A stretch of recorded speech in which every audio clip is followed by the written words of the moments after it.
सभी को जय हिंद। तो चलिए आज हम सभी 17 अप्रैल आर्मी परीक्षा स्पेशल मैराथन टेस्ट लगाएंगे। आज आप सभी का स्पेशल मैराथन टेस्ट का क्लास होने जा रहा है।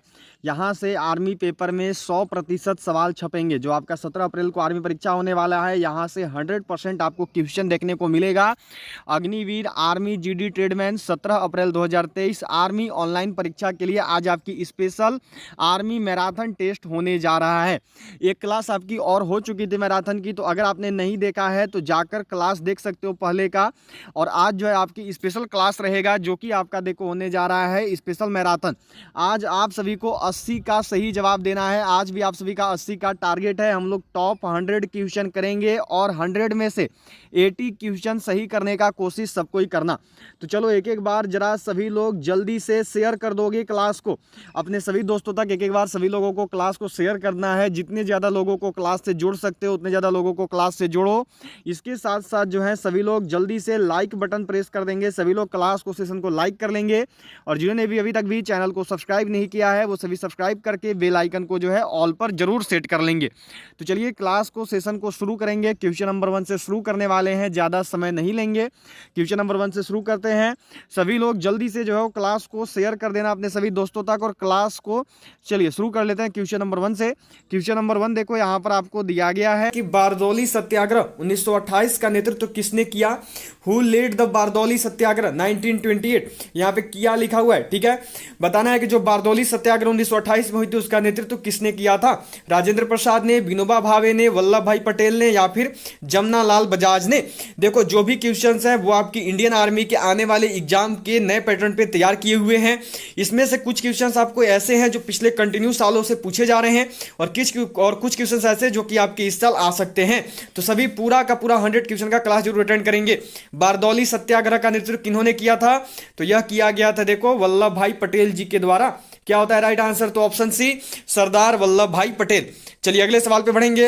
अगला सवाल यहाँ पे आपको दिया हुआ है, देखो ये है आपका क्वेश्चन यहाँ पे आपसे किया गया है। ये क्वेश्चन मिला हुआ है आपको कि नाभिकीय संयंत्रों में ग्रेफाइट का उपयोग किया जाता है। Graphite is used in nuclear plants. ईंधन की तरह, स्नेहक की तरह, विमंधक की तरह या फिर उपयुक्त में से कोई नहीं। क्या होगा राइट आंसर, सभी को करना है और बिल्कुल सही करिएगा, सभी लोग को बताना है। तो नाभिकीय संयंत्र में जो ग्रेफाइट है उनका प्रयोग होता है देखो विमंधक की तरह, लाइक अ मॉडरेटर। क्या हो गया राइट आंसर, तो ऑप्शन सी। चलिए अगले सवाल को करेंगे। अगला सवाल यहाँ पे आपका दिया हुआ है, देखो ये सवाल है आपका, यह आपसे किया गया है कि कुल्लू घाटी निम्नलिखित पर्वत श्रेणियों के बीच अवस्थित है। Kullu valley is situated between the following mountain range. Dhauladhar तथा पिरपंजाल या फिर राजज्योति तथा नागटिब्बा या फिर लद्दाख तथा पिरपंजाल या फिर मध्य हिमालय तथा शिवालिक। जो कुल्लू घाटी है यह किन पर्वत श्रेणियों के बीच स्थित है। देखिए जो क्लास है यह आपका ट्रेड्समैन वालों के लिए भी इंपॉर्टेंट है, जीडी वालों के लिए भी, नर्सिंग असिस्टेंट वालों के लिए भी, टेक्निकल वालों के लिए भी, क्लर्क वालों के लिए और वुमेन मिलिट्री पुलिस वालों के लिए भी, सभी का लेवल में आपको क्वेश्चन मिलेगा। जो कुल्लू घाटी है यह देखो स्थित है मध्य हिमालय तथा शिवालक के श्रेणियों के बीच, पर्वत श्रेणियों के बीच। क्या हो गया राइट आंसर, तो ऑप्शन डी। चलिए अगले सवाल को करेंगे। अगला सवाल यहां पे आपको दिया हुआ है, देखो ये है आपका कि एशिया की सबसे लंबी नदी का नाम है। What is the name of the longest river in Asia. Yangtze, Amazon, Yenisei या फिर नील। देखो थोड़ा जल्दी जल्दी सभी करते चलेंगे क्योंकि 100 क्वेश्चन है, नहीं तो समय ज्यादा लग जाएगा। सभी जल्दी जल्दी करते हुए चलेंगे। एशिया की जो सबसे लंबी नदी है वो है देखो यांगजे। क्या होता है राइट आंसर, तो ऑप्शन ए यांगजे। क्लियर हो गया। चलिए अगले सवाल को करेंगे। अगला सवाल यहां पे आपको दिया हुआ है, देखो ये है आपका अंतरराष्ट्रीय तिथि रेखा 180 डिग्री देशांतर से कितनी बार विचलित होती है। How many times does the international date line divides from 180 degree longitude. 4 बार, 8 बार, 60 बार या फिर 10 बार। कितने बार जो है 180 डिग्री देशांतर से अंतरराष्ट्रीय तिथि रेखा विचलित होती है।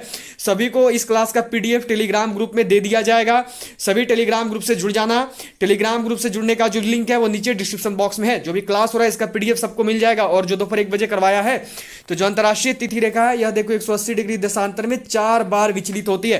क्या हो गया राइट आंसर, तो ऑप्शन ए 4। क्लियर हो गया। चलिए नेक्स्ट क्वेश्चन देखेंगे। अगला सवाल यहां पे है आपका, पृथ्वी के सबसे निकटतम खगोलीय पिंड है। The closest celestial body to earth is. Proxima Centauri, चंद्रमा, शुक्र या फिर सूर्य। निम्नलिखित में से पृथ्वी के सबसे निकट स्थित खगोलीय पिंड कौन सा है। सभी को करना है और जल्दी से बताना है। क्या होगा राइट आंसर यहाँ पे, तो पृथ्वी के सबसे निकट स्थित जो खगोलीय पिंड है वो है देखो चंद्रमा। क्या हो जाता है राइट आंसर? तो ऑप्शन बी, ये जो है पृथ्वी का उपग्रह है। सबको जरूर ध्यान में रखिएगा, पृथ्वी का उपग्रह क्या है? तो चंद्रमा है, प्राकृतिक उपग्रह है। ठीक है, चलिए अगले सवाल को देखेंगे। अगला सवाल है आपका यहाँ पे, नेक्स्ट क्वेश्चन आपको दिया हुआ है कि पुष्पों का अध्ययन कहलाता है, the study of flowers is called anthology, agrostology, phenology या फिर पोलिनोलॉजी।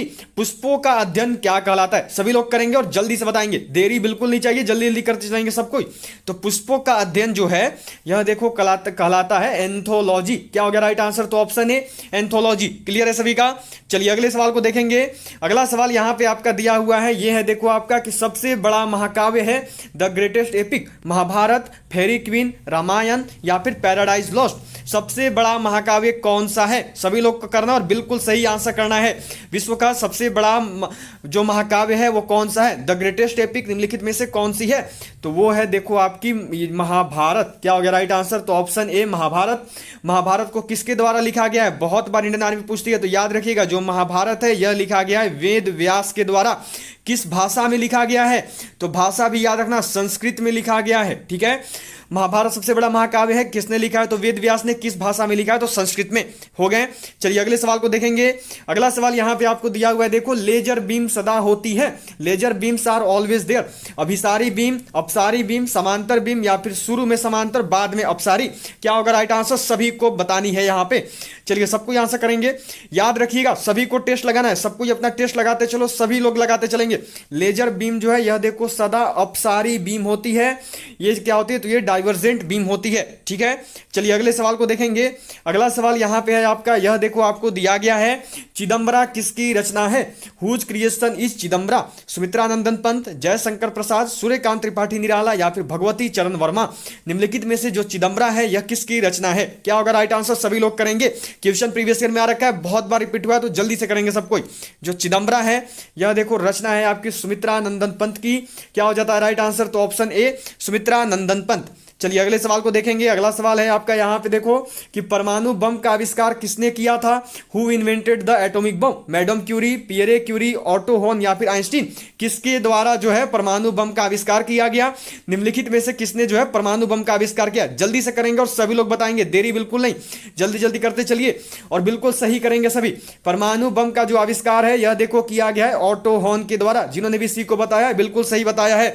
एक चीज हमेशा याद रखना, परमाणु बम के आविष्कार में आपको दो अलग अलग ऑप्शन मिलेंगे, कभी रॉबर्ट ओपेनहाइमर मिल जाएगा तो कभी आपको जो है ऑटो हॉर्न मिलेगा। दोनों सही जाता है, याद रखिएगा। ठीक है, यदि रॉबर्ट ओपेनहाइमर देगा तो दोनों में से कोई एक ही देगा, या तो रॉबर्ट ओपेनहाइमर या फिर ऑटो हॉर्न। ठीक है, दोनों में से कोई एक ही रहेगा, लेकिन दोनों सही जाता है, जरूर ध्यान में रखिएगा। चलिए अगले सवाल को देखेंगे। अगला सवाल आपका यहां पे है, देखो यह आपको दिया गया है, 12 नंबर सवाल है आपका। निम्नलिखित में से कौन सा ग्रह सबसे चमकदार ग्रह है? Which of the following is the brightest planet? बुध, शुक्र, मंगल या बृहस्पति। निम्नलिखित में से कौन सा ऐसा ग्रह है जो कि सबसे चमकदार ग्रह है? चलिए बताइए जल्दी से। तो जो सबसे चमकदार ग्रह है वो है देखो आपका शुक्र। क्या हो गया राइट आंसर? तो ऑप्शन बी शुक्र, वीनस। क्लियर है सभी का? चलिए अगला सवाल बिल्कुल सही गया होगा सभी का, मुझे जहां तक लगता है। अगला सवाल है आपका, देखो यहां पे 13 नंबर, बोध गया स्थित है। वेयर इज बोध गया लोकेटेड? पश्चिम बंगाल, उड़ीसा, बिहार या फिर असम। जो बोध गया है यह कहां पे स्थित है? क्या होगा राइट आंसर? चलो जल्दी से बताओ सभी, जो बोध गया है कहां पे है? तो जो बोध गया है यह स्थित है बिहार में। बोध गया कहां पर है? तो यह आपका स्थित है बिहार में। बिल्कुल सही, सभी का बिल्कुल सही जा रहा है। चलिए अगले सवाल पे बढ़ेंगे। अगला सवाल है आपका यहां पे देखो 14 नंबर सवाल है आपका, यह दिया गया है कि कौन सा मिश्रण है? Which is the mixture? दूध, स्टील या आपका कार्बन मोनोऑक्साइड या फिर हाइड्रोक्लोरिक अम्ल। निम्नलिखित में से कौन सा ऐसा है जो कि मिश्रण है? क्या होगा राइट आंसर? सभी लोग करिए और जल्दी से बताइए। तो निम्नलिखित में से जो मिश्रण है वो है देखो आपका इस्पात स्टील। जो स्टील है यह एक मिश्रण है। क्लियर हो गया? चलिए अगले सवाल पे बढ़ेंगे। 15 नंबर सवाल है आपका, यहां पे देखो यह दिया गया है, एटीएम का अर्थ है एटीएम। ये यहां पे थोड़ा सा मिस्टेक हुआ, इस पे ध्यान मत देना। इंग्लिश पे आपको मैं बताता हूं, what is the full form of ATM. ATM का फुल फॉर्म आपको यहां पे बताना है। All time money, automatic teller machine, automated teller machine या फिर एनी टाइम मनी। एटीएम का फुल फॉर्म क्या होता है? तो जो एटीएम है इसका फुल फॉर्म होता है देखो ऑटोमेटेड टेलर मशीन। जिन्होंने भी बताया है सी को उन्होंने बिल्कुल सही किया है। चलिए नेक्स्ट क्वेश्चन देखेंगे। 17 नंबर सवाल है आपका, यहाँ पे 16 नंबर सवाल दिया गया है 16 नंबर की, त्रिपिटक धर्मग्रंथ किससे संबंधित है? What are Tripitaka scriptures related to? Jain से, बौद्धों से, सिखों से या फिर हिंदुओं से? जो त्रिपिटक धर्म ग्रंथ है यह निम्नलिखित में से किससे संबंधित है? क्या होगा राइट आंसर? सभी को करना है और जल्दी से बताना है। जो त्रिपिटक धर्म ग्रंथ है ये किससे संबंधित है? तो यह देखो आपका संबंधित है बौद्धों से। जो त्रिपिटक धर्म ग्रंथ है ये बौद्धों से संबंधित है। चलिए अगला सवाल यहां पे आपको दिया गया है, देखो ये है आपका कि अशोक के शिलालेखों में प्रयुक्त भाषा है। The language used in the inscriptions of Ashoka is? Sanskrit, Prakrit, Pali या फिर हिंदी? जो अशोक के शिलालेख हैं उसमें कौन सी भाषा प्रयोग की गई है? तो वह भाषा है देखो प्राकृत। क्या हो गया राइट आंसर? तो ऑप्शन बी हो गया सभी का, option B is the right answer. चलिए अगला सवाल करेंगे। अगला सवाल यहां पे है आपका, देखो 18 नंबर सवाल दिया हुआ है कि अष्टाध्यायी के रचनाकार कौन है? Who is the author of Ashtadhyayi? Gautam, Kapil, Patanjali या फिर पनिनी? जो अष्टाध्यायी है, अष्टाध्यायी की रचना किसके द्वारा की गई है? चलिए बताइए जल्दी से। तो जो अष्टाध्यायी है इसके रचनाकार हैं देखो पनिनी। जो पनिनी है इन्होंने अष्टाध्यायी की रचना की है। ठीक है, अब यहां पे याद रखिएगा अष्टाध्यायी क्या है, पूछा जाता है अष्टाध्यायी क्या है? तो अष्टाध्यायी जो है एक संस्कृत व्याकरण है। पूछा जाता है कि अष्टाध्यायी का संबंध किससे है? तो अष्टाध्यायी का जो संबंध है ये देखो संस्कृत व्याकरण से है। पिछले सालों का क्वेश्चन है ये। ठीक है, संस्कृत व्याकरण से संबंधित है अष्टाध्यायी। किसने लिखा है? तो पनिनी ने लिखा है। क्लियर हो गया। चलिए अगला सवाल करेंगे। अगला सवाल यहां पे आपको दिया गया है कि झारखंड राज्य की सबसे बड़ी जनजाति है। Jharkhand is the largest tribe of the state. Oraon, Munda, Ho या संथाल? झारखंड राज्य की सबसे बड़ी जनजाति कौन सी है? जल्दी से बताइए सभी लोग क्या होगा? तो झारखंड राज्य की जो सबसे बड़ी जनजाति है वो है देखो आपका संथाल। क्या हो गया राइट आंसर? तो ऑप्शन डी। चलिए अगला सवाल करेंगे। अगला सवाल है आपका 20 नंबर सवाल यहां पे दिया हुआ है, देखो पूर्वी धाम कहलाता है। Eastern dham is called? Badrinath, Puri, Dwarka या मैसूर? निम्नलिखित में से कौन सा ऐसा है जिसे पूर्वी धाम के रूप में जाना जाता है? पिछले साल का क्वेश्चन है, सभी लोग करेंगे और बिल्कुल सही बताएंगे। तो जो पूर्वी धाम है वो देखो पुरी को बोला जाता है, जगन्नाथपुरी को। क्या हो गया राइट आंसर? तो ऑप्शन बी हो गया सभी का सही गया होगा। चलिए अगला सवाल यहां पे आपका देखो यह दिया गया है कि मौर्य काल का सबसे अच्छा नमूना क्या था? What was the best specimen of Mauryan period? स्तंभ, स्तूप, गुफा निर्माण या फिर डी में है नॉन ऑफ दिस? जो मौर्य काल है, मौर्य काल का सबसे अच्छा नमूना निम्नलिखित में से क्या था? सभी लोग करेंगे और बिल्कुल सही बताएंगे। चलिए जल्दी से कीजिएगा। तो जो मौर्य काल है इसका जो सबसे अच्छा नमूना है वो है स्तंभ। क्या हो गया राइट आंसर? तो ऑप्शन ए हो गया सभी का। चलिए अगला सवाल देखेंगे। 22 नंबर सवाल है आपका यहां पे, पानीपत की दूसरी लड़ाई किसके बीच हुई? Between whom did the second battle of Panipat take place? Akbar और हेमू, राजपूत और मुगल, बाबर और इब्राहिम लोदी या फिर सिकंदर और आदिल शाह? जो पानीपत की दूसरी लड़ाई है यह किसके किसके बीच हुई थी? सभी लोग करेंगे और बिल्कुल सही बताएंगे, गलती किसी से नहीं होनी चाहिए। तो पानीपत की जो दूसरी लड़ाई है यह देखो हुई है अकबर और हेमू के बीच में। क्लियर हो गया। कब हुई है? तो याद रखिएगा यह जो युद्ध है ये हुआ था 1556 में। नोट कर लेना सब कोई, कब हुआ था? तो 1556 में हुआ था। किसके किसके बीच? तो अकबर और हेमू के बीच में। विजयी अकबर हो गया था। ठीक है, चलिए अगला सवाल देखेंगे। अगला सवाल है आपका यहां पे देखो यह दिया गया है कि एनीमिया किस तत्व की कमी से पैदा होता है? Anaemia is caused by the deficiency of which element? तांबा, लोहा, कैल्शियम या मैग्नीशियम? निम्नलिखित में से जो एनीमिया है यह किस तत्व की कमी की वजह से पैदा होता है? सभी को बताना है और बिल्कुल सही करना है, गलती कोई भी नहीं करेंगे। जो एनीमिया है यह किस तत्व की कमी से होता है? पिछले साल का क्वेश्चन है, बहुत बार रिपीट हुआ है। तो एनीमिया जो है यह देखो होता है लोहे की कमी की वजह से। क्या हो गया राइट आंसर? तो ऑप्शन बी लोहा। चलिए अगला सवाल करेंगे यहां पे। अगला सवाल है आपका देखो 24 नंबर सवाल कि भारी जल एक प्रकार का काइंड ऑफ हैवी वाटर शीतलक है, मंदक है, अयस्क है या ईंधन है? जो भारी जल है यह क्या है? चलिए बताइए जल्दी से क्या होगा यहाँ पे। जो भारी जल है ये क्या है? सभी को करना है। तो भारी जल जो है यह देखो एक प्रकार का मंदक है। क्या हो जाता है राइट आंसर? तो ऑप्शन बी मंदक। क्लियर हो गया। चलिए नेक्स्ट क्वेश्चन देखेंगे। अगला सवाल यहां पे आपको दिया हुआ है, यह है देखो आपका कि पलासी की लड़ाई में अंग्रेजी सेना का नेतृत्व किसने किया? Who led British army in the battle of Plassey? Robert Clive, Warren Hastings, Hector Munro या फिर डी में है नॉन ऑफ दिस? किसके द्वारा जो है पलासी की लड़ाई में अंग्रेजी सेना का नेतृत्व किया गया? अंग्रेजी सेना का नेतृत्व किसने किया है? तो यह देखो जो पलासी की युद्ध हुई कब हुई थी? तो पलासी की जो युद्ध है पहले नोट करो, ये हुई थी 1757 में। ठीक है, पलासी की जो युद्ध है यह लड़ी गई थी 1757 में। हो गया। अब बात आती है कि इसमें अंग्रेजी सेना का नेतृत्व किसने किया? तो यह किया है देखो रॉबर्ट क्लाइव ने। जिन्होंने भी बताया है ए को, उन्होंने बिल्कुल सही किया है। चलिए अगले सवाल को देखेंगे। याद रखना यहाँ पे सी नहीं ए होगा, जो पीडीएफ दूंगा उसमें ए ही ध्यान में रखना, थोड़ा सा मिस्टेक हुआ है यहाँ पे। चलिए अगला सवाल देखेंगे। अगला सवाल है आपका यहाँ पे कि पृथ्वी पर सबसे अधिक मात्रा में पाए जाने वाला धातु तत्व है। The most abundant metallic element on earth is लोहा, एल्यूमिनियम, कैल्शियम या फिर सोडियम। पृथ्वी पर जो सबसे अधिक मात्रा में पाए जाने वाला धातु तत्व है वो कौन सा है? सभी देखिए जल्दी जल्दी करते चलेंगे क्योंकि हमें ज्यादा समय नहीं लेना है, नहीं तो क्लास बहुत लंबी होगी, 100 क्वेश्चन हमें कंप्लीट करनी है। तो पृथ्वी पर जो सबसे अधिक मात्रा में पाए जाने वाला धातु तत्व है वो है देखो एल्यूमिनियम। क्या हो गया राइट आंसर? तो ऑप्शन बी। चलिए नेक्स्ट क्वेश्चन देखेंगे। अगला सवाल है आपका यहाँ पे देखो, यह दिया गया है आपका क्वेश्चन है यहाँ पे देखो, यह आपसे किया गया है कि भारत की सबसे लंबी अंतरराष्ट्रीय सीमा किस देश के साथ है? With which country does India have the longest international border?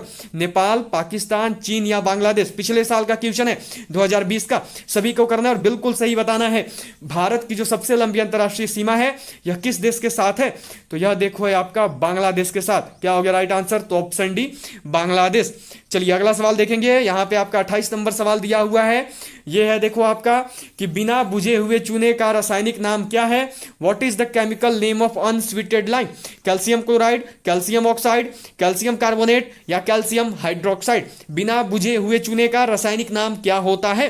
तो सबसे पहले तो बिना बुझे हुए चूने का सूत्र देख दो अनस्वीटेड लाइम का, तो वो होता है CaO। ठीक है, CaO होता है अनस्वीटेड लाइम का केमिकल फॉर्मूला। इसका नाम क्या होगा रासायनिक नाम? तो ये देखो हो गया कैल्शियम ऑक्साइड। क्या हो गया? तो ऑप्शन बी कैल्शियम ऑक्साइड हो गया सभी का। चलिए अगला सवाल देखेंगे। 29 नंबर सवाल है आपका यहाँ पे, यह देखो आपको दिया गया है, यह क्वेश्चन किया गया है आपसे कि भारतीय संविधान के अनुसार देश का प्रथम नागरिक कौन होता है? According to the Indian constitution who is the first citizen of country? राष्ट्रपति, लोकसभा अध्यक्ष, उपराष्ट्रपति या फिर प्रधानमंत्री? भारतीय संविधान के अनुसार देश का प्रथम नागरिक कौन होता है? तो जो भारतीय संविधान है इसके अनुसार देश का जो प्रथम नागरिक है वो देखो राष्ट्रपति होते हैं। क्या हो जाएगा राइट आंसर? तो ऑप्शन ए। चलिए अब जो आपका 30 नंबर सवाल है आपका यहाँ पे, यह आपको दिया गया है देखो 30 नंबर सवाल आपसे किया गया है, सूर्य पर ऊर्जा का निर्माण होता है। Energy is created on the sun. नाभिकीय विखंडन के द्वारा, नाभिकीय संलयन के द्वारा, ऑक्सीकरण अभिक्रियाओं के द्वारा या फिर अवकरण अभिक्रियाओं के द्वारा सूर्य पर जो ऊर्जा का निर्माण है यह किस प्रकार से होता है? क्या होगा राइट आंसर? सभी को करना है। तो सूर्य पर जो ऊर्जा का निर्माण है यह देखो होता है न्यूक्लियर फ्यूजन, नाभिकीय संलयन के द्वारा। क्या हो गया राइट आंसर? तो ऑप्शन बी। क्लियर है सभी का। चलिए अगले सवाल को देखेंगे। अगला सवाल जो है ये है देखो आपका यहाँ पे, यह आपको दिया गया है कि बनारस हिंदू विश्वविद्यालय BHU के संस्थापक थे। यहाँ पे थोड़ी सी मिस्टेक हुई है, ठीक है, इंग्लिश पे ध्यान, इंग्लिश सही है नहीं, आपका बताना है यहाँ पे कि who is the founder of BHU Banaras Hindu university? चलिए बताइए जल्दी से, जो बनारस हिंदू यूनिवर्सिटी उसकी स्थापना किसने की थी? डॉक्टर राधाकृष्णन ने, गांधी जी ने, मदन मोहन मालवीय ने या फिर इनमें से कोई नहीं? तो जो BHU है इसकी स्थापना की गई है देखो मदन मोहन मालवीय के द्वारा। क्या हो गया राइट आंसर? तो ऑप्शन सी। पूछा जाता है कि स्थापना कब की गई है, तो स्थापना जो है ये यहां पे नोट करोगे सब कोई, जो स्थापना है यह की गई थी देखो 4 फरवरी 1916 में। सब कोई डेट जरूर नोट कर लेंगे। जो स्थापना है वो हुई थी 4 फरवरी 1916 में। ठीक है, अब देखो एक चीज याद रखना, मदन मोहन मालवीय के साथ जो स्थापना करता थे वो एनी बेसेंट भी थे। तो पूछा जाएगा तो याद रखना, अगर मदन मोहन मालवीय नहीं दिया, एनी बेसेंट दिया है ऑप्शन में और पूछा हुआ है कि BHU की स्थापना किसने की, तो एनी बेसेंट भी सही हो जाएंगे क्योंकि ये भी जो है स्थापनाकर्ता में शामिल थी एनी बेसेंट। ठीक है, कब हुआ था? तो 4 फरवरी 1916 में हुआ था। चलिए अगले सवाल को देखेंगे। अगला सवाल यहां पे आपका है देखो, यह दिया हुआ है कि तरल अवस्था में पाई जाने वाली अधातु है which is a non metal found in liquid state? Bromine, nitrogen, fluorine या फिर क्लोरीन? जो तरल अवस्था में पाई जाने वाली अधातु निम्नलिखित में से कौन सी है? तो वह अधातु है आपकी ब्रोमीन। क्या हो जाएगा राइट आंसर? तो ऑप्शन ए ब्रोमीन। चलिए अगला सवाल देखेंगे। अगला सवाल है आपका यहाँ पे, यह आपको दिया गया है देखो, यह आपसे किया गया है कि दुग्ध उत्पादन बढ़ाने के लिए भारत सरकार द्वारा कौन सी क्रांति शुरू की गई? Which revolution was started by the government of India to increase milk production? हरित क्रांति, श्वेत क्रांति, नीली क्रांति या फिर पीली क्रांति? तो देखिए दुग्ध उत्पादन बढ़ाने के लिए जो है भारत सरकार द्वारा श्वेत क्रांति शुरू किया गया। क्या हो जाएगा राइट आंसर? तो ऑप्शन बी हो गया सभी का। चलिए आगे बढ़ेंगे, उससे पहले याद रखना यहाँ पे बी कर लेना, जो PDF दूंगा उसमें यहाँ पे थोड़ी सी मिस्टेक हुई है, बी होगा यहाँ पे। चलिए अगला सवाल है आपका यहाँ पे देखो कि सूर्य के सबसे दूर कौन सा ग्रह है? Which planet is the farthest from the sun? शुक्र, बुध, बृहस्पति या फिर वरुण। निम्नलिखित में से कौन सा ऐसा ग्रह है जो कि आपका सूर्य के सबसे दूर है? चलिए बताइए जल्दी से क्या होगा। तो सूर्य के सबसे दूर स्थित जो ग्रह है वो है आपका वरुण। क्या हो जाएगा राइट आंसर? तो ऑप्शन डी वरुण। चलिए अगले सवाल को करेंगे। अगला सवाल है आपका यहाँ पे, यह देखो आपको दिया हुआ है, यह है आपका कि भारतीय खनिज पदार्थों का भंडार गृह कहलाता है। What is the store house of Indian minerals called? Malwa का भंडार, दक्कन का पठार या फिर आपका लद्दाख का पठार या फिर आपका छोटा नागपुर का पठार। भारतीय खनिज पदार्थों का भंडार गृह किसे कहा जाता है? तो यह देखो कहा जाता है छोटा नागपुर के पठार को। क्या हो गया राइट आंसर? तो ऑप्शन डी हो गया सभी का। चलिए अगला सवाल यहाँ पे आपको दिया हुआ है, यह है देखो आपका यहाँ पे किया गया है कि भारत की प्राचीन भाषा है। The ancient language of India is Hindi, Prakrit, Sanskrit या पाली। भारत की प्राचीन भाषा कौन सी है? निम्नलिखित में से वह कौन सी भाषा है जो कि भारत की प्राचीनतम भाषा है? तो वह है देखो आपकी संस्कृत। क्या हो जाएगा राइट आंसर? तो ऑप्शन सी संस्कृत। चलिए अगले सवाल पे बढ़ेंगे। अगला सवाल है आपका यहाँ पे देखो 37 नंबर सवाल आपको दिया हुआ है कि हितोपदेश नामक पुस्तक के लेखक कौन है? Who is the author of the book called Hitopadesha? Vishnu Sharma, Narayan Pandit, Nagarjuna या फिर वात्स्यायन। किसके द्वारा जो है हितोपदेश नामक पुस्तक के लेखक कौन है? तो वो बताना यहाँ पे जल्दी से करिए। तो हितोपदेश जो पुस्तक है इसके लेखक है नारायण पंडित। क्या हो जाएगा राइट आंसर? तो option B.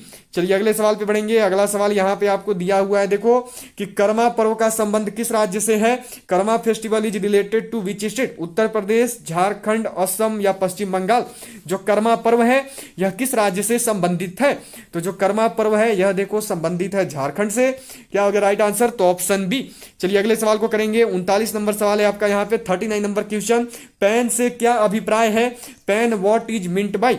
Permanent account number, personal account number, patient account number या फिर नन ऑफ दीज। तो पैन का फुल फॉर्म क्या है? तो पैन का जो फुल फॉर्म है वो है देखो परमानेंट अकाउंट नंबर। जिन्होंने भी ए को किया है उन्होंने बिल्कुल सही बताया है। चलिए अगले सवाल को करेंगे। नेक्स्ट क्वेश्चन है आपका 40 नंबर सवाल है यहाँ पे देखो 40 नंबर क्वेश्चन है आपका। यह दिया गया है कि नासिक किस नदी के तट पर स्थित है? Nashik is situated on the bank of which river? Mahanadi, Godavari, Narmada या फिर कावेरी। जो नासिक है यह किस नदी के तट पर स्थित है? सबको को करना है और जल्दी से बताना है। तो जो नासिक है यह देखो स्थित है गोदावरी नदी के तट पर। जिन्होंने भी बी को बताया है उन्होंने बिल्कुल सही आंसर किया है। चलिए अगले सवाल को देखेंगे। अगला सवाल है आपका यहाँ पे 41 नंबर सवाल दिया गया है कि जवाहर सुरंग नामक किस प्राकृतिक पर्वतीय दर्रे को दिया गया है? The name Jawahar tunnel has been given to which natural mountain pass? फिर पंजाल दर्रा, बुंदिलपिल दर्रा, बनिहाल दर्रा या फिर सिपकिला दर्रा। जो जवाहर सुरंग नाम है यह किस पर्वतीय दर्रे को दिया गया है? तो जो जवाहर सुरंग नाम है यह देखो दिया गया है बनिहाल दर्रा को। क्या हो गया राइट आंसर? तो ऑप्शन सी बनिहाल दर्रा। चलिए अगला सवाल है आपका यहाँ पे देखो यह दिया गया है आपको कि तुजू दर्रा भारत को किस राज्य से जोड़ता है? Tuju pass connects India with which state? चीन, म्यांमार, नेपाल या फिर भूटान। जो तुजू दर्रा है यह भारत को किस राज्य से जोड़ता है? क्या होगा आंसर? सभी को करना और जल्दी से बताना है।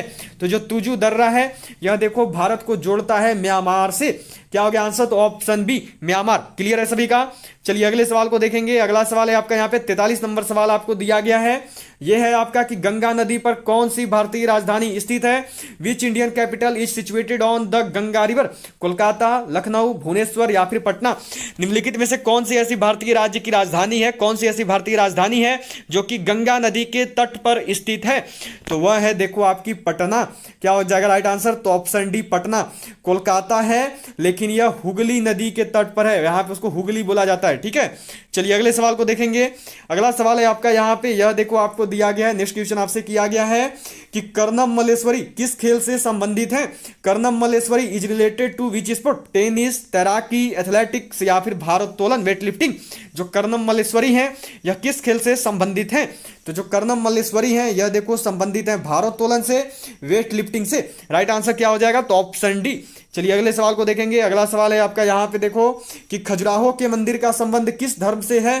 Khajuraho temple is related to which religion? बौद्ध धर्म, जैन धर्म, हिंदू धर्म या फिर हिंदू तथा जैन धर्म। जो खजुराहो का मंदिर है यह किस धर्म से संबंधित है? चलिए जल्दी से आंसर कीजिए और सबको बताइएगा। तो खजुराहो का जो मंदिर है यह देखो संबंधित है हिंदू तथा जैन धर्म से। क्या हो गया सही आंसर? तो ऑप्शन डी। चलिए अगला सवाल यहाँ पे आपको दिया हुआ है, ये है देखो बहुत ही इंपॉर्टेंट क्वेश्चन है, इंडियन आर्मी में हर बार आता है। 46 नंबर सवाल है, सूर्य मंदिर स्थित है, where is sun temple located? Puri में, खजुराहो में, कोणार्क में या फिर गया में जो सूर्य मंदिर है यह कहाँ पे स्थित है? क्या होगा राइट आंसर? सभी को बताना है और जल्दी से करना है। तो जो सूर्य मंदिर है यह देखो स्थित है कोणार्क में। क्या हो गया आंसर? तो ऑप्शन सी कोणार्क हो गया सभी का। चलिए अगला सवाल दिया हुआ है देखो 48 नंबर सवाल है आपका यहाँ पे कि भारत का सबसे पुराना राष्ट्रीय पार्क कौन सा है? चलिए बताइए सबको। क्वेश्चन नंबर 47 है, 47 नंबर सवाल है, which is the oldest national park in India? Kaziranga राष्ट्रीय पार्क, हेमिस राष्ट्रीय पार्क, राजाजी राष्ट्रीय पार्क या फिर जिम कॉर्बेट राष्ट्रीय पार्क? भारत का सबसे पुराना राष्ट्रीय पार्क कौन सा है? तो वो है देखो Jim Corbett national park, Jim Corbett राष्ट्रीय पार्क। चलिए अगला सवाल करेंगे यहाँ पे 48 नंबर सवाल है आपका देखो कि निम्नलिखित में से कौन सी तांबा और जस्ता की मिश्र धातु है? Which of the following is an alloy of copper and zinc? Alnico, पीतल, सोल्डर या फिर कांसा? निम्नलिखित में से कौन सा ऐसा है जो कि तांबा और जस्ता का मिश्र धातु है? तो वह है देखो तांबा मतलब Cu और जस्ता मतलब Zn, तो Cu प्लस Zn से मिलकर जो बना है वो है आपका पीतल। क्या हो गया राइट आंसर? तो ऑप्शन बी हो गया। चलिए अगला सवाल करेंगे 49 नंबर सवाल है आपका यहाँ पे कि बिहार का शोक किस नदी को कहा जाता है? Which river is called the morning of Bihar? Kosi, Ganga, Yamuna या गोदावरी? बिहार का शोक निम्नलिखित में से किस नदी को कहा जाता है? तो बिहार का शोक जो है यह देखो कहा जाता है कोसी नदी को। क्या हो गया आंसर? तो ऑप्शन ए कोसी। चलिए अगले सवाल को करेंगे, यहाँ पे आपका 50 नंबर सवाल दिया हुआ है देखो 50 नंबर क्वेश्चन है, वित्त आयोग का गठन कितनी अवधि के लिए होता है? For how long is finance commission constituted? 2 वर्ष, प्रति वर्ष, 5 वर्ष या फिर राष्ट्रपति की इच्छा अनुसार? जब और जैसे जो वित्त आयोग है इसका गठन कितनी अवधि के लिए होता है? सबको को करना है और जल्दी से बताना है। तो जो वित्त आयोग है इसका गठन होता है देखो 5 वर्ष की अवधि के लिए। क्या हो गया राइट आंसर? तो ऑप्शन सी। जिन्होंने भी अभी तक भी क्लास क्वेश्चन को लाइक नहीं किया वो जल्दी से लाइक बटन प्रेस करेंगे, उसके साथ साथ शेयर करेंगे ताकि जितने भी फ्रेंड्स हैं जो भी तैयारी कर रहे हो सभी तक ये क्लास पहुंच पाए। और जिन्होंने अभी तक सब्सक्राइब नहीं किया वो सब्सक्राइब करके जल्दी से बेल आइकन को ऑल पे सेट करेंगे। चलिए अगले सवाल को देखेंगे 51 नंबर सवाल है आपका यहाँ पे देखो, यह दिया गया है कि गुरुद्वारा पंजा साहिब किस देश में स्थित है? In which country is gurdwara पंजा साहिब लोकेटेड? पाकिस्तान, बांग्लादेश, श्रीलंका या फिर म्यांमार? जो गुरुद्वारा पंजा साहिब है यह किस देश में स्थित है? क्या होगा आंसर? करिए जल्दी से बताइए यहाँ पे। तो जो गुरुद्वारा पंजा साहिब है यह देखो स्थित है पाकिस्तान में। जिन्होंने भी आंसर किया है एक को पाकिस्तान को बिल्कुल सही बताया है। चलिए अगला सवाल है आपका यहाँ पे 52 नंबर सवाल दिया हुआ है कि वैल्यू एडेड टैक्स VAT का पूर्ण रूप क्या है? What is the full form of VAT? Value added tax, value added tax, value advance tax, value added tax, value ability tax या फिर वैल्यू एबल टैक्स? जो VAT है इसका पूर्ण रूप क्या होता है? क्या होगा आंसर? सभी को करना और जल्दी से बताना है। चलिए बिना देरी के करिए जल्दी से। क्या होगा? VAT का पूर्ण रूप क्या है? तो जो VAT है इसका पूर्ण रूप होता है देखो वैल्यू एडेड टैक्स। क्या हो गया आंसर? तो option B value added tax. चलिए अगला सवाल यहां पे आपको दिया हुआ है देखो, ये है कि कौन फॉर्मूला 1 से संबंधित है? Which we who belongs to formula 1? Vishwanath Anand, Pankaj Advani, Dilip Tirkey या फिर नारायण कार्तिकेयन? निम्नलिखित में से कौन है जो कि फॉर्मूला 1 से संबंधित है? सभी को जो ये 100 क्वेश्चन का क्लास हो रहा है इसका PDF आप सबको टेलीग्राम ग्रुप पर मिल जाएगा। टेलीग्राम ग्रुप से जुड़ने का जो लिंक है वो नीचे डिस्क्रिप्शन बॉक्स में है। कौन जो है फॉर्मूला 1 से संबंधित है? तो वह देखो है आपका नारायण कार्तिकेयन। जो नारायण कार्तिकेयन है ये आपके फॉर्मूला 1 से संबंधित है। चलिए अगला सवाल देखेंगे। अगला सवाल यहाँ पे है आपका कि भारत ने ओलंपिक खेलों में सर्वप्रथम भाग किस वर्ष लिया? In which year did India participate for the first time in Olympic games? 1924 Paris Olympic, 1912 Stockholm Olympic, 1928 Amsterdam Olympic या फिर आपकी 1952 हेलसिंकी ओलंपिक? तो एक चीज सबको याद रखेंगे सबसे पहले कि देखो जो आपकी यहाँ पे भारत ने जो पहला ओलंपिक में भाग लिया था वो लिया था 1900 की पेरिस ओलंपिक में। इसको नोट करोगे सब कोई। जो 1900 में पेरिस में ओलंपिक हुई थी इसमें भाग लिया था आपका देखो किसने? तो 1900 की पेरिस ओलंपिक में भाग लिया था भारत ने पहली बार। लेकिन पहला पदक जो है और पूर्ण रूप से जो भाग लेना होता है वह भारत ने पार्टिसिपेट किया था एम्स्टर्डम ओलंपिक 1928 में। ठीक है, तो राइट आंसर क्या हो जाएगा इसका? सी। जो ऑप्शन है इसके अनुसार आंसर होगा सी 1928 एम्स्टर्डम ओलंपिक, क्योंकि यहीं पर उन्होंने पहला पदक जीता था हॉकी के क्षेत्र में और यहीं पर जो पूर्ण रूप से भाग लिया था। लेकिन ऐसे अगर बोला जाए तो इन्होंने भाग लिया था 1900 में पेरिस में। ठीक है, तो दोनों में से कोई एक ही मिलेगा, दोनों एक साथ नहीं मिलेगा, ध्यान में रखेंगे सब कोई। ऑप्शन एक ही मिलेगा कोई आपको। चलिए अगला सवाल है आपका, स्कॉट होम की खोज की थी। The electron was discovered Thomson के द्वारा, जेम्स वॉट के द्वारा, गैलीलियो के द्वारा या फिर रदरफोर्ड के द्वारा। निम्नलिखित में से कौन है जिसने इलेक्ट्रॉन की खोज की है? चलिए बताइए जल्दी से क्या होगा। तो इलेक्ट्रॉन की जो खोज है यह की गई है देखो जे थॉमसन के द्वारा। क्या होता है राइट आंसर? तो ऑप्शन ए। चलिए अगला सवाल है आपका देखो 56 नंबर सवाल है यहाँ पे कि सूर्योदय का देश किसे कहा जाता है? Which is called the land of sunrise? Japan, Laos, Canada या फिर सिंगापुर। निम्नलिखित में से कौन है जिसे सूर्योदय का देश कहते हैं? कौन है जिसे सूर्योदय के देश के नाम से जाना जाता है? तो वह देश है देखो जापान। इसे उगते सूर्य की भूमि या फिर सूर्योदय का देश भी बोलते हैं। चलिए अगले सवाल को देखेंगे। यहाँ पे आपका 57 नंबर सवाल है देखो कि भारतीय संविधान का अभिभावक कौन है? Who is the guardian of Indian constitution? राष्ट्रपति, प्रधानमंत्री, सर्वोच्च न्यायालय या फिर निर्वाचन आयोग। जो भारतीय संविधान है, जो इंडियन कॉन्स्टिट्यूशन है, उसके गार्डियन, उसके अभिभावक कौन होते हैं? तो वह है देखो सुप्रीम कोर्ट। जो सुप्रीम कोर्ट है यही रक्षा करता है भारतीय संविधान की अवहेलना होने से। चलिए अगले सवाल पे बढ़ेंगे। 58 नंबर सवाल है यहाँ पे आपका, सिस्मोग्राफी किसका विज्ञान है? What is science of seismography? नदियों का, भूकंप का, पर्वत का या फिर ज्वालामुखी का? जो सिस्मोग्राफ है यह किसका विज्ञान है? सबको जो है यहाँ पे बतानी है। तो जो सिस्मोग्राफ है यह देखो विज्ञान है भूकंप का, अर्थक्वेक का। हो गया सभी का। चलिए नेक्स्ट क्वेश्चन देखेंगे। अगला सवाल है आपका यहाँ पे देखो 59 नंबर सवाल है, जीएसटी का पूर्ण रूप क्या है? What is the full form of GST? क्या होता है जीएसटी का पूर्ण रूप? Goods and service tax, goods sales tax, grand sales tax या फिर जनरल सेल्स टैक्स। जो जीएसटी है इसका फुल फॉर्म क्या होता है? चलिए सभी लोग करेंगे और जल्दी से बताएंगे। तो जो जीएसटी का फुल फॉर्म है यह देखो होता है goods and service tax. Indian army के 2020 के पेपर में पूछा जा चुका है ये क्वेश्चन, तो सभी लोग को क्लियर जरूर रखेंगे क्योंकि फुल फॉर्म आता ही आता है। चलिए अगला सवाल दिया हुआ है आपको यहाँ पे देखो, यह क्वेश्चन है कि मिल्खा सिंह को और किस नाम से जाना जाता है? By what other name is Milkha Singh known? The flying Sikh, the running Sikh, jam of the Sikh या फिर the running king. Milkha Singh को और किस नाम से जाना जाता है? सबको को जो है यहाँ पे बतानी है। चलिए जल्दी से आंसर करेंगे और सभी लोग बताएंगे। तो जो मिल्खा सिंह है यह देखो द फ्लाइंग सिख के नाम से जाने जाते हैं। क्या हो गया राइट आंसर? तो ऑप्शन ए। क्लियर हो गया। चलिए अब जो है आपका यहाँ पे देखो 61 नंबर सवाल दिया हुआ है कि महाराष्ट्र का सुकारत किसे कहा जाता है? Who is known as Socrates of Maharashtra? Bal Gangadhar तिलक, बिपिन चंद्र पाल, फिरोज शाह मेहता या फिर महादेव गोविंद रानाड़े। निम्नलिखित में से महाराष्ट्र का सुकारत किसे कहा जाता है? कौन है जो महाराष्ट्र के सुकारत के रूप में जाने जाते हैं? तो वह है देखो महादेव गोविंद रानाड़े। क्या हो गया राइट आंसर? तो ऑप्शन डी महागोविंद रानाड़े। ठीक है, महादेव गोविंद रानाड़े। हो गया सभी का। चलिए अगला सवाल यहाँ पे है आपका देखो कि निम्नलिखित में से कौन सा विषाणु के कारण होता है? Which of the following is caused by virus? चेचक, मलेरिया, हैजा या फिर डी में है? इनमें से कोई नहीं। निम्नलिखित में से कौन सा ऐसा है जो कि विषाणु की वजह से होता है, जो कि वायरस के कारण होता है? तो वह है देखो आपका चेचक। जो स्मॉल पॉक्स है यह होता है वायरस के कारण, विषाणु के कारण। चलिए अगले सवाल पे बढ़ेंगे। अगला सवाल यहाँ पे है आपका देखो कि भारत में अंग्रेजों के समय में प्रथम जनगणना किसके कार्यकाल में हुए? During whose tenure? Lord Dufferin, Lord Lytton, Lord Mayo या फिर लॉर्ड रिपन। किसके कार्यकाल में जो है अंग्रेजों के समय भारत में प्रथम जनगणना हुई थी? तो वह हुआ था देखो लॉर्ड मेयो के कार्यकाल में, लॉर्ड मायो के कार्यकाल में। जिन्होंने भी बताया है सीखो, उन्होंने बिल्कुल सही किया है। चलिए अगले सवाल को देखेंगे। अगला सवाल है आपका यहाँ पे देखो 64 नंबर सवाल है आपका कि जीवाणु की खोज किसने की? Who discovered bacteria? Fleming, Lambl, Temin या फिर ल्यूवेनहॉक। किसके द्वारा जो है जीवाणु की खोज की गई? जो जीवाणु है, जो बैक्टीरिया है, इसकी खोज किन्होंने की है? तो यह की गई है देखो ल्यूवेनहॉक के द्वारा। क्या हो गया राइट आंसर? तो ऑप्शन डी। जिन्होंने भी डी को बताया उन्होंने बिल्कुल सही बताया है। चलिए अगले सवाल पे बढ़ेंगे। 65 नंबर सवाल है आपका यहाँ पे देखो कि किस माध्यम में ध्वनि सबसे तेज चलती है? In which medium does sound travels fastest? ठोस, द्रव, गैस या वायु। किस माध्यम में जो है ध्वनि सबसे तेज चलती है? निम्नलिखित में से कौन सा ऐसा माध्यम है जिसमें ध्वनि सबसे तेज चलती है? तो वह माध्यम है देखो ठोस। क्या हो गया राइट आंसर? तो ऑप्शन ए ठोस। क्लियर है सभी का। चलिए सॉलिड में अगले सवाल को देखेंगे। अगला सवाल है आपका देखो 66 नंबर यहाँ पे कि गारो जनजाति है, गारो ट्राइब असम की, मणिपुर की, मिजोरम की या फिर मेघालय की। जो गारो जनजाति है यह कहाँ की निवास करने वाली है? जो गारो जनजाति है यह कहाँ की है? तो जो गारो जनजाति है यह है देखो आपका मेघालय की। क्या होता है राइट आंसर? तो ऑप्शन डी मेघालय। चलिए अगले सवाल पे बढ़ेंगे।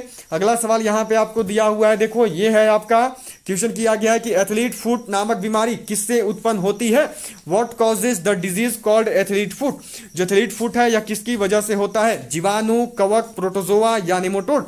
जो एथलीट फुट नामक बीमारी है यह किसकी वजह से होता है? 17 अप्रैल आर्मी परीक्षा में 50 में से 50 सवाल सही करना चाहते हो तो हमारी बिल्कुल नई ई बुक, 2 ई बुक आ चुकी है। एक है जीडी मेन मिलिट्री पुलिस टेस्टमैन के लिए, इसमें आपके 25 मॉडल टेस्ट पेपर दिए हुए हैं, 10 अग्निवीर ओरिजिनल पेपर दिए हुए हैं, मैथ रीजनिंग पूरा का पूरा सोल्व किया हुआ है, हिंदी इंग्लिश दोनों में।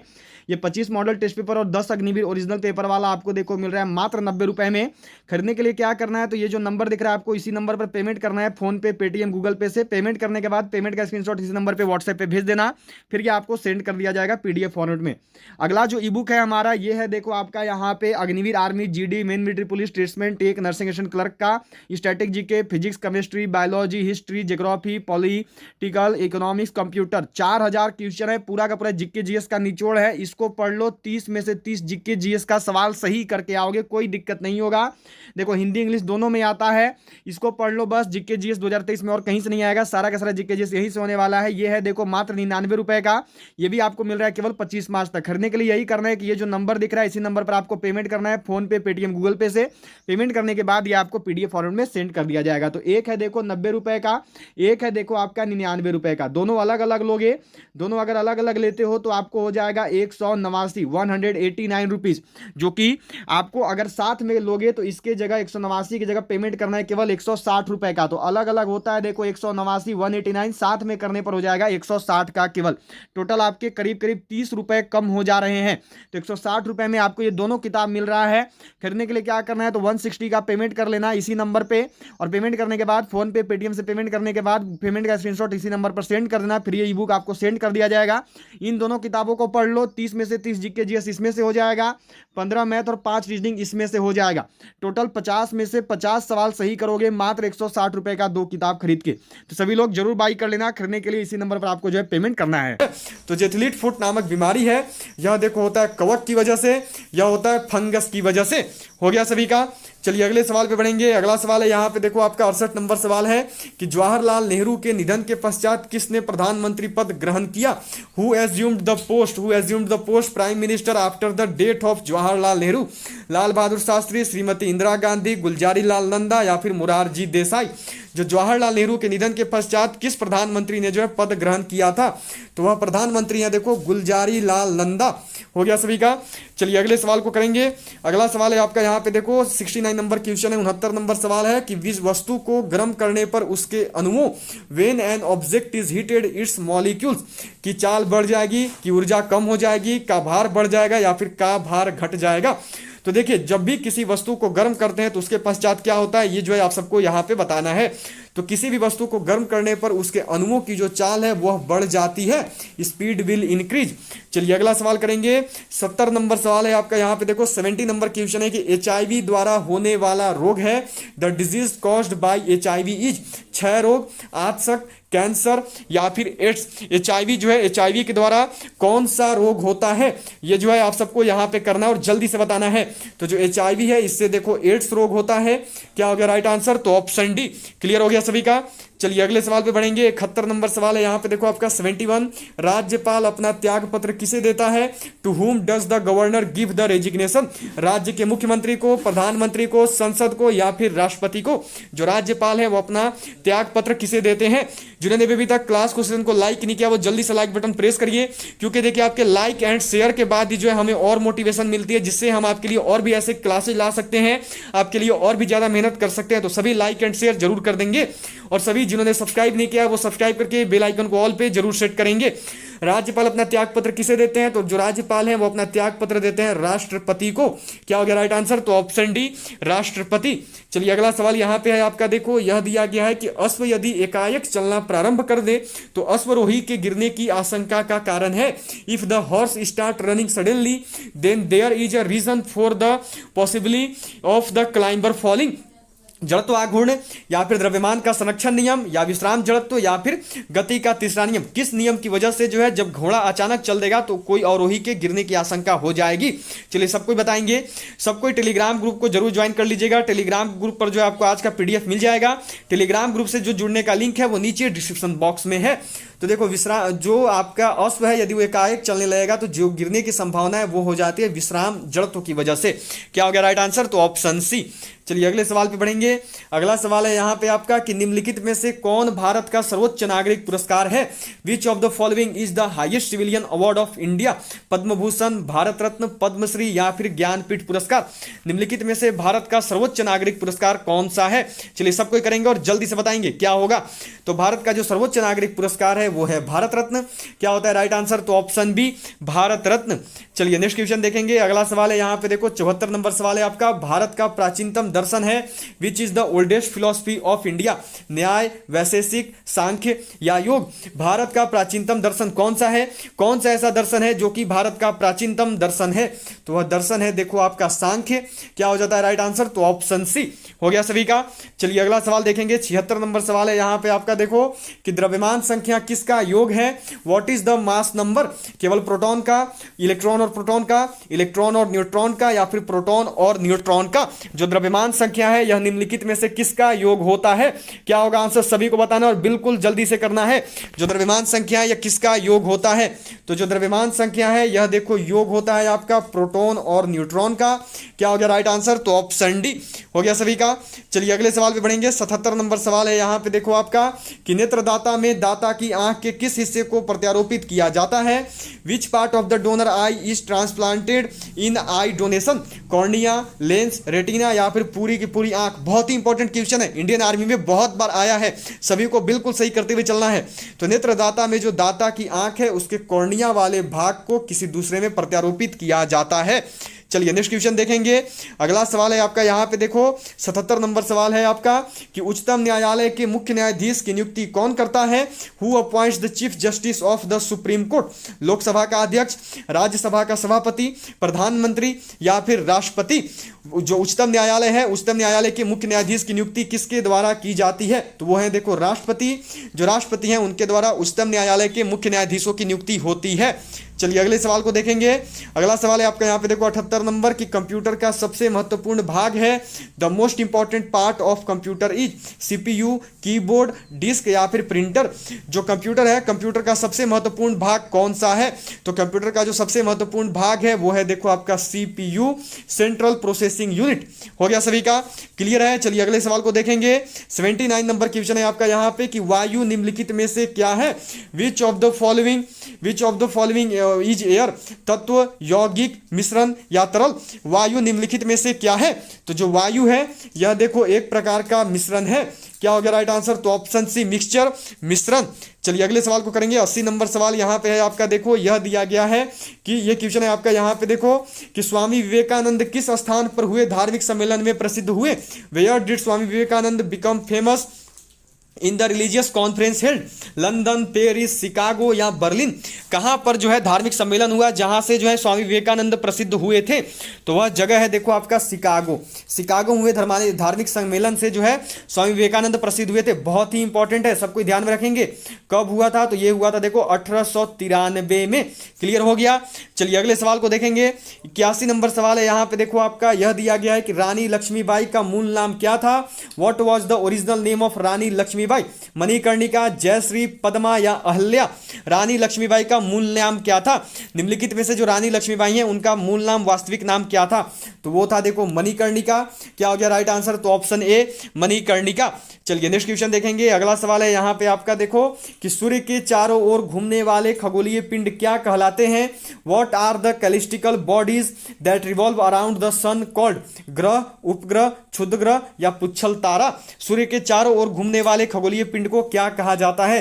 तो यह देखो ग्रह कहलाते हैं। क्या हो जाएगा राइट आंसर? तो ऑप्शन ए, ग्रह। चलिए अगले सवाल को देखेंगे। अगला सवाल है आपका देखो 83 नंबर यहाँ पे कि पाइका नृत्य से कौन सा राज्य संबंधित है? Which state is associated with Paika dance? Jharkhand, Rajasthan, Punjab या केरल? निम्नलिखित में से कौन सा ऐसा राज्य है जो कि पाइका नृत्य से संबंधित है? सभी लोग करेंगे और जल्दी से बताएंगे। तो पाइका नृत्य से संबंधित जो राज्य है वो है देखो झारखंड। क्या हो गया राइट आंसर? तो ऑप्शन ए। ऐसे देखो उड़ीसा भी संबंधित है, सबको ध्यान में रखना। उड़ीसा भी जो है संबंधित है पाइका से, ठीक है, उड़ीसा भी संबंधित है, पर दोनों में से कोई एक ही रहेगा, या तो उड़ीसा देगा या झारखंड देगा ऑप्शन में। चलिए नेक्स्ट क्वेश्चन देखेंगे। आगे है आपका यहाँ पे 84 नंबर सवाल है, देखो कि पेनिसिलिन की खोज किसने की थी? Who discovered penicillin? Charles Goodyear, Michael Faraday, Alexander Fleming या फिर विलियम हार्वे? किसके द्वारा जो है पेनिसिलिन की खोज की गई? निम्नलिखित में से कौन है जिसने पेनिसिलिन की खोज की थी? तो वो है देखो अलेक्जेंडर फ्लेमिंग। किसके द्वारा पेनिसिलिन की खोज की गई? तो यह की गई है अलेक्जेंडर फ्लेमिंग के द्वारा। क्या हो जाएगा राइट आंसर? तो ऑप्शन सी हो गया सभी का। चलिए नेक्स्ट क्वेश्चन देखेंगे। अगला सवाल है आपका यहाँ पे देखो कि दिल्ली के प्रसिद्ध जामा मस्जिद का निर्माण किसने किया? Who built the famous Jama Masjid of Delhi? Humayun, Shahjahan, Akbar या इब्राहिम लोदी? किसके द्वारा जो है दिल्ली के जामा मस्जिद का निर्माण किया गया है? सभी क्लासेज की रूटीन याद रखें। रोज दोपहर 1 बजे इंडियन आर्मी की जीके जीएस की स्पेशल टॉपिक वाइज क्लास आ रही है और रोज शाम 7 बजे इंडियन आर्मी का ओरिजिनल प्रीवियस ईयर पेपर आप सबको बनवाया जाता है। तो हमारी इन दोनों क्लासेज में आप सभी जरूर जुड़े, 1 बजे और शाम 7 बजे जरूर ज्वाइन करिए। तो दिल्ली का जो प्रसिद्ध जामा मस्जिद है इसका निर्माण करवाया है शाहजहां ने। क्या हो गया राइट आंसर? तो ऑप्शन बी। क्लियर हो गया। चलिए नेक्स्ट क्वेश्चन देखेंगे। अगला सवाल है यहाँ पे आपका कि प्रकाश वर्ष किसकी इकाई है? What is the unit of light year? दूरी का, समय का, प्रकाश का या धारा का? बहुत ही रिपीटेड क्वेश्चन इंडियन आर्मी में बहुत बार पूछा जाता है। क्या होगा? सभी को करना है। तो जो प्रकाश वर्ष है यह देखो इकाई है दूरी की। क्या हो जाता है राइट आंसर? तो ऑप्शन ए दूरी हो गया सभी का। चलिए अगले सवाल पे बढ़ेंगे। 87 नंबर सवाल है आपका यहाँ पे, भारत में सबसे ज्यादा चाय किस राज्य में पैदा होती है? Which state produces maximum tea in India? Paschim Bengal, Kerala, Assam या तमिलनाडु? भारत में जो सबसे ज्यादा चाय है यह किस राज्य में पैदा किया जाता है? क्या होगा आंसर? सभी को करना और बिल्कुल जल्दी से बताना है। तो भारत में जो सबसे ज्यादा चाय है यह देखो उत्पादित होता है असम में। क्या हो जाएगा सही आंसर? तो ऑप्शन ए सी असम हो गया सभी का। चलिए अगले सवाल को देखेंगे। 88 नंबर सवाल है आपका यहाँ पे कि निम्नलिखित में से किसे झीलों का देश कहा जाता है? Which of the following is called the country of lakes? Ireland, Finland, Scotland या फिर नॉर्वे? निम्नलिखित में से कौन सा ऐसा देश है जिसे झीलों का देश बोलते हैं? तो देखो झीलों का देश जिसे कहा जाता है वो है फिनलैंड। क्या हो गया राइट आंसर? तो ऑप्शन बी। चलिए अगले सवाल को करेंगे। 89 नंबर क्वेश्चन है आपका, 79 नंबर यहाँ पे कि ये दिया हुआ 89 नंबर। 89 नंबर सवाल है आपका देखो यहाँ पे कि दक्षिण एशिया का सबसे बड़ा मरुस्थल है what is the largest desert of south Asia? 89 number question. 89 number, Atacama, Colorado, Kalahari या फिर थार? दक्षिण एशिया का सबसे बड़ा मरुस्थल कौन सा है? तो देखिए दक्षिण एशिया सबसे इंपॉर्टेंट क्वेश्चन है, इंडियन आर्मी में बहुत बार आया है। तो दक्षिण एशिया का जो सबसे बड़ा मरुस्थल है वो है देखो थार। क्या हो जाता है राइट आंसर? तो ऑप्शन डी थार। एक चीज याद रखना, कोई लोग इसको गोबी भी बोलते हैं कि गोबी सबसे बड़ा है दक्षिण एशिया का, पर नहीं। देखो जो गोबी है ना, ये गोबी आपका एशिया का सबसे बड़ा मरुस्थल है। कहाँ का? तो एशिया का। जब सेपरेटली पूछे एशिया का सबसे बड़ा मरुस्थल तो वो हो गया गोबी, लेकिन अगर अलग से पूछ दे कि दक्षिण एशिया का सबसे बड़ा मरुस्थल तो वो है थार, जो कि है हमारे भारत और कुछ हिस्सा है इसका पाकिस्तान में। क्लियर रखेंगे सब कोई। दक्षिण एशिया का सबसे बड़ा मरुस्थल थार और एशिया का सबसे बड़ा मरुस्थल गोबी हो गया सभी का। चलिए अगले सवाल को देखेंगे। 90 नंबर सवाल है आपका यहाँ पे देखो कि भारत के मुख्य चुनाव आयुक्त की नियुक्ति कौन करता है? Who appoints the chief election commissioner of India? संसद, प्रधानमंत्री, राष्ट्रपति या फिर उपराष्ट्रपति? किसके द्वारा जो है मुख्य चुनाव आयुक्त की नियुक्ति की जाती है? ये जो है आप सबको यहाँ पे बताना है। तो जो मुख्य चुनाव आयुक्त हैं इनकी नियुक्ति की जाती है देखो राष्ट्रपति के द्वारा। क्या हो गया राइट आंसर? तो ऑप्शन सी राष्ट्रपति। चलिए अगले सवाल पे बढ़ेंगे। अगला सवाल है आपका देखो 91 नंबर सवाल है यहाँ पे कि भारत और पाकिस्तान के बीच की सीमा का निर्धारण किसने किया? Who determined the boundary between India and Pakistan? Lord Mountbatten, sir Cyril John Radcliffe या फिर सर स्टेफोर्ड रेडक्लिफ या फिर लॉरिस? किसके द्वारा जो है भारत और पाकिस्तान के बीच सीमा का निर्धारण किया गया है? तो जिसके द्वारा भारत और पाकिस्तान के बीच सीमा का निर्धारण हुआ वो है देखो सर सिरिल जॉन रेडक्लिफ। ठीक है, क्या हो गया राइट आंसर? तो option B sir Cyril John Radcliffe. ठीक है, इसको जो है LOC बोला जाता है, भारत और पाकिस्तान के बीच की सीमा को लाइन ऑफ कंट्रोल। क्लियर हो गया। चलिए अगला सवाल है आपका यहाँ पे देखो, यह दिया गया है कि किस मिट्टी में कृषि के लिए सिंचाई की आवश्यकता नहीं होती है? Which soil does not require irrigation for agriculture? Laterite मृदा, रेगुड़ मृदा या लाल मृदा या फिर जलोढ़ मृदा? किस मिट्टी में जो है सिंचाई के लिए पानी की किस मिट्टी में जो है कृषि के लिए सिंचाई की आवश्यकता नहीं होती है? चलिए बताइए सबको क्या होगा राइट आंसर। अगर ऐसा मिट्टी इधर भी मिल जाए हम सबको भी तो पानी डालने की जरूरत ही नहीं है सिंचाई करने की, लेकिन क्या करोगे? चलो बताओ यहाँ पे क्या होगा। होगा। तो देखिए मिट्टी में जिसमें कृषि में सिंचाई में वह मिट्टी जिसमें कृषि के लिए सिंचाई की आवश्यकता नहीं है वो है देखो रेगुड़ मृदा। क्या हो गया राइट आंसर? तो ऑप्शन बी। इसी को जो है काली मिट्टी भी बोलते हैं, ब्लैक सॉइल भी बोलते हैं, सबको याद रखेंगे रेगुड़ मृदा को ही। ठीक है, इस मिट्टी में जो है सिंचाई की आवश्यकता नहीं होती है। चलिए अगले सवाल को देखेंगे। 94 नंबर सवाल है आपका यहाँ पे कि यदि किसी चलती हुई वस्तु के वेग को दोगुना कर दिया जाए तो उसका या उसकी, चलिए बताएंगे सबको यहाँ पे। 93 नंबर सवाल है आपका, if the velocity of the moving object is doubled then its, त्वरण दोगुना हो जाएगा, गतिज ऊर्जा दोगुनी हो जाएगी, गतिज ऊर्जा 4 गुनी हो जाती है, या फिर भार दोगुना हो जाता है। तो देखिए यदि किसी चलती हुई वस्तु के वेग को दोगुना कर दिया जाए तो उसका जो गतिज ऊर्जा है वो 4 गुना हो जाएगा। Kinetic energy becomes 4 times. हो गया। चलिए अगले सवाल को देखेंगे। 94 नंबर सवाल है आपका यहाँ पे कि एलपीजी का मुख्य घटक क्या है? The main component of LPG is methane, ethane या फिर पेंटेन या ब्यूटेन। एलपीजी का मुख्य घटक क्या है? चलिए बताइए सबको जल्दी से। जिन्होंने अभी तक क्लास क्वेश्चन को लाइक नहीं किया वो सभी लाइक जरूर कर देंगे, उसके साथ साथ शेयर कर देंगे अपने और फ्रेंड्स के साथ, और जिन्होंने अभी तक सब्सक्राइब नहीं किया वो सब्सक्राइब करके जल्दी से ऑल पे सेट कर देंगे बटन को। देखिए जो एलपीजी है इसका मुख्य घटक है ब्यूटेन। क्या हो गया राइट आंसर? तो ऑप्शन बी हो गया सभी का। चलिए अगले सवाल को करेंगे। 95 नंबर सवाल है आपका यहाँ पे देखो कि मोनाजाइट बालू में निम्नलिखित में से कौन सा खनिज पाया जाता है? Which of the following minerals is found in monazite sand? Potassium, uranium, thorium या सोडियम। मोनाजाइट बालू में जो है कौन सा खनिज पाया जाता है? तो वह खनिज है देखो थोरियम। क्या हो गया राइट आंसर? तो ऑप्शन सी। चलिए नेक्स्ट क्वेश्चन देखेंगे। अगला सवाल है आपका देखो 96 नंबर यहाँ पे कि किसी मनुष्य के शरीर का तापक्रम होता है, what is the normal temperature of human body? 98 degree Fahrenheit, 98 degree Celsius, 68 degree Celsius या फिर 66 डिग्री फ़ारेनहाइट। कितना होता है किसी मनुष्य के शरीर का सामान्य तापक्रम कितना होता है? तो यह होता है देखो 98 डिग्री फ़ारेनहाइट। क्या हो गया राइट आंसर? तो ऑप्शन ए। चलिए अगले सवाल पे बढ़ेंगे। 97 नंबर सवाल है आपका यहाँ पे कि हम दलदली सड़कों पर क्यों फिसलते हैं? Why do we slips on swampy roads? गुरुत्वाकर्षण बल की वजह से, आपेक्षिक वेग की वजह से, घर्षण की कमी की वजह से या फिर घर्षण की अधिकता की वजह से? तो हम दलदली सड़कों पर फिसलते हैं घर्षण की कमी की वजह से। क्या हो गया राइट आंसर? तो ऑप्शन सी हो गया सभी का। चलिए अगले सवाल पे बढ़ेंगे। अगला सवाल है आपका देखो 98 नंबर यहाँ पे कि निम्नलिखित में से किसे वर्गीकी का पितामह कहा जाता है? Who among the following called the father of taxonomy? Angular, अरस्तु, लिनियस या फिर थियोफ्रेस्टस। निम्नलिखित में से किसे जो है वर्गीकी का पितामह कहा जाता है? तो वह जिसे वर्गीकी का पितामह कहते हैं वो है देखो कैरोलस लिनियस। क्या हो गया राइट आंसर? तो ऑप्शन सी हो गया सभी का। चलिए अगले सवाल पे बढ़ेंगे। 99 नंबर सवाल है देखो आपका यहाँ पे आज का सेकंड लास्ट क्वेश्चन है कि दूध का पीएच मान होता है, what is the pH value of milk? 6.1, 6.6, 7.4 या फिर 8.0।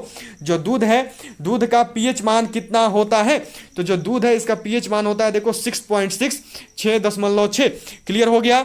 अब आज का आखिरी क्वेश्चन 100 नंबर सवाल है आपका देखो यहाँ पे। इसी के साथ आज का आपका टेस्ट एंड करेगा और सबको अपना स्कोर शेयर करेंगे। निम्नलिखित में से किसने स्वयं को हिंदुस्तान का तोता कहा था? Who among the following called himself the parrot of Hindustan? मालिक मोहम्मद जायसी, रस खान, अमीर खुसरो या फिर अमीर हसन का तोता कहा जाता है? तो वो है देखो अमीर खुसरो। क्या हो गया राइट आंसर? तो ऑप्शन सी। चलिए इसी के साथ जो है आपके आज के 100 क्वेश्चन हो चुके हैं। आप सब अपना स्कोर जरूर बताइएगा कि आपने 100 में से कितने क्वेश्चन को सही किया। आज का आपका कोई भी होमवर्क नहीं है, सबको अपना स्कोर जरूर शेयर करना है। सभी को पीडीएफ टेलीग्राम ग्रुप पर मिल जाएगा। टेलीग्राम ग्रुप से जुड़ने का जो लिंक है वो नीचे डिस्क्रिप्शन बॉक्स में है। अब आप सबसे मुलाकात होगी सीधा कल दोपहर 1 बजे, जब आएगी हमारी इंडियन आर्मी की जीके जीएस की इंपॉर्टेंट टॉपिक वाइज। 17 अप्रैल आर्मी परीक्षा के लिए हमारी बिल्कुल नई ई बुक लॉन्च हो चुकी है। एक ई बुक है देखो जो कि general duty, main military police और ट्रेड्समैन के लिए है। इसमें आपकी 25 मॉडल टेस्ट पेपर दी हुई है और 10 जो है देखो ओरिजिनल क्वेश्चन पेपर इसमें आपको मिलेंगे। इसकी जो प्राइस है यह देखो 90 रुपये है और स्पेशल ऑफर केवल आपके लिए 25 मार्च तक है। 199 नहीं, मात्र 90 रुपये में देखो 25 मॉडल सेट पेपर हैं और 10 अग्निवीर के ओरिजिनल पेपर हैं, 13 नवंबर वाले और 15 जनवरी वाले। पूरा मैथ रीजनिंग सोल्व किया हुआ है, फुल सॉल्यूशन है हिंदी इंग्लिश में। खरीदने के लिए क्या करना है? तो ये जो नंबर दिख रहा है, ये जो नंबर दिख रहा है आपको, इसी नंबर पर पेमेंट करना है 90 रुपये का, और पेमेंट करने के बाद जो है पेमेंट का स्क्रीनशॉट आपको इसी नंबर पर सेंड कर देना है। फिर जो ये ई बुक है ये आपको मिल जाएगा। इसी के साथ साथ देखो एक और ई बुक है जो कि आपकी Agniveer army, GD, women military police, tradesman, tech, nursing assistant clerk सभी के लिए है। इसमें आपका static GK, physics, chemistry, biology, history, geography, politic, economics, computer सारा चीज़ दिया हुआ है। पूरा का पूरा जीके जीएस दिया हुआ है। इसमें देखो आपके 4000 प्लस क्वेश्चन है और इसको पढ़ लो। जीके जीएस में 30 में से 30 क्वेश्चन बनाओगे, जीके जीएस में। और ये वाला जो ई बुक है इसको पढ़ने के बाद 15 में से 15 मैथ के सवाल और 5 में से 5 रीजनिंग के सवाल, टोटल 50 में से 50 सवाल सही करोगे इन दोनों किताबों को पढ़ के। हिंदी इंग्लिश दोनों में आती है, इसको पढ़ लो बस, और कुछ पढ़ने की जरूरत नहीं है। 2023 में सारा जीके जीएस यहीं से होगा। ये जीके जीएस वाला है देखो आपका 99 रुपये का, 199 का नहीं, ये भी ऑफर चल रहा है, केवल 25 मार्च तक आप खरीदते हैं। तो खरीदने के लिए यही करना है कि इस नंबर पर आपको पेमेंट करना है। पेमेंट करने के बाद पेमेंट का स्क्रीनशॉट जो है आपको देखो इसी नंबर पर व्हाट्सएप पर जो है सेंड कर देना है, और फिर उसके बाद आपको व्हाट्सएप पर ये ई बुक पीडीएफ फॉरवर्ड में सेंड कर दिया जाएगा। ठीक है, देख सकते हो ये वाला जो जीके जीएस वाला ई बुक है इसमें आपका टोटल ये देखो टॉपिक वाइज क्लास, प्राचीन भारत, मध्यकालीन भारत, आधुनिक भारत, विश्व इतिहास, विश्व का भूगोल, भारत का भूगोल, राजनीति शास्त्र, भारतीय अर्थशास्त्र, फिजिक्स, केमिस्ट्री, बायोलॉजी, कंप्यूटर, खेलकूद, भारतीय जनजाति, सारी चीजें दी हुई है। पूरा का पूरा कवर आपका किया हुआ है, सारी चीजें हैं। तो एक किताब है देखो 90 रुपए का, एक किताब है देखो 99 रुपए का, दोनों को अलग अलग जोड़ोगे तो होगा 189 रुपीज होगा आपका। लेकिन अगर साथ में आप सब पेमेंट करते हो तो आपको पेमेंट करना है केवल 160 रुपए का, और आपको ये दोनों किताब मिल जाएगा। अलग अलग देखो हो जाएगा 189, 189, 29 रुपया, करीब करीब 30 रुपया देखो आपका ऐसे बच जाएगा ऑफर में। 25 मार्च तक आपको ये मिलने वाला है। अगर आप 160 का पेमेंट करेंगे तो आपको ये दोनों मिल जाएगा। खरीदने के लिए क्या करना है, तो इसी नंबर पर देखो पेमेंट कर लेना है। पेमेंट करने के बाद जो है पेमेंट का स्क्रीनशॉट जो है आपको इसी नंबर पे सेंड करना है। तो मैं यही बोलूंगा दोनों किताब बाई कर लो 160 रुपए में। 50 में से 50 सवाल जो हो सही करोगे इंडियन आर्मी का पेपर में।